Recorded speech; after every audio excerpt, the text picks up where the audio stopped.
We all deal with strong negative emotions from time to time, and we know it can be really challenging to manage these emotions in a constructive way, but it is critical to our mental health. Here to provide some guidance and help you and help yourself in experiencing some strong, unpleasant emotions is psychiatrist Dr. Joshua Weiner. Thank you so much for coming in. My pleasure. So first off, we know that some of these things are very unhealthy, but how do you see people dealing with negative emotions? So I would say probably the most common way people deal with negative emotions if they're adults is alcohol, right? Yeah. People don't like the way they feel. They want to zone out for a while, so they turn to alcohol, maybe marijuana, some drug. In more extreme cases, you'll see people hurt themselves intentionally, cut themselves.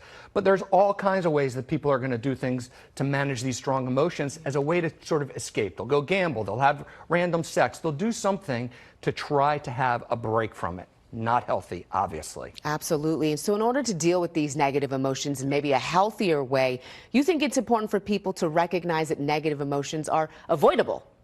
Unavoidable. Unavoidable, I should say. Yes. Unavoidable, exactly. Yeah, I think a lot of people, they just have this feeling like, hey, why do I feel this way? It seems like Jumi's always so bubbly and happy. She doesn't seem like she gets in a bad mood, yet I'm dealing with these bad moods.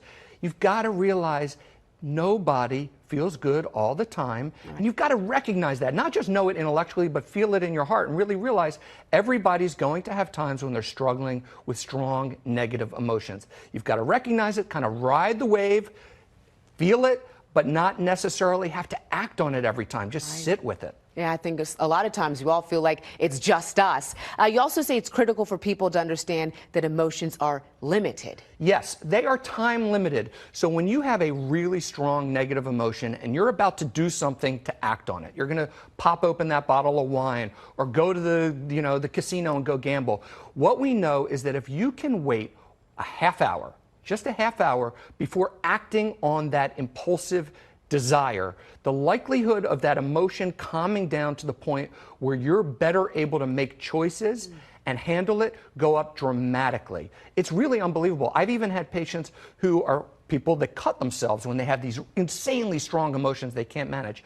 I will tell them, give it a half hour. Wait a half hour. If at the end of the half hour you still really feel out of control and you feel the need to cut, okay, well, I don't want you to cut, but you can.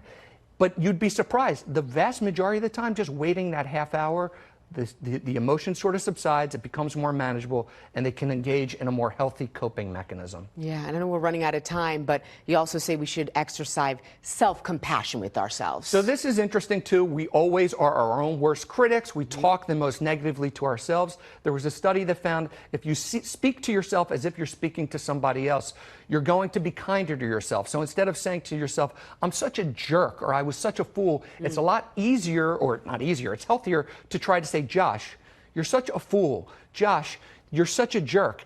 Chances are you're not going to speak that way to yourself because you would never speak to somebody else that way. So the chances are that you're going to have better inner dialogue with yourself if you refer to yourself by your first name.